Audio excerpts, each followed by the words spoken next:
ক্যালসিয়ামপূর্ণ খাবারটা হচ্ছে কি আপনি কোথায় পাবেন, কিভাবে পাবেন? বিভিন্ন উপায়ে আমরা ক্যালসিয়াম পেয়ে থাকি।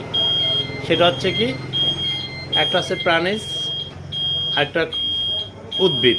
দুইভাবে আমরা পাই ক্যালসিয়াম, নাকি? প্রাণীজের মধ্যে, ঘুষের মধ্যে আপনি ক্যালসিয়াম পাবেন।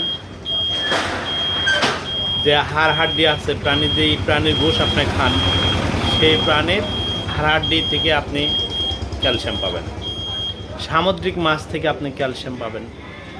আর উদ্ভিদ, বিভিন্ন ফল মূল থেকে আপনি কিছু ক্যালসিয়াম পাবেন। এই সব মিলে দিলে যদি আপনি রেগুলার 100 গ্রাম ফল, কয়শো গ্রাম? 100 গ্রাম ফল আপনার দেহের জন্য প্রয়োজন, এটা লাগবেই। 100 গ্রাম ফল প্রতিদিন খাবেন। দিনে একবার অন্তর ডাল খাবেন। প্রোটিনের ঘাটতি হবে না, যথেষ্ট পরিমাণ প্রোটিন পাওয়া যায় ডালের ভিতরে, যা মাংসের চাইতেও বেশি থাকে। এক সাজ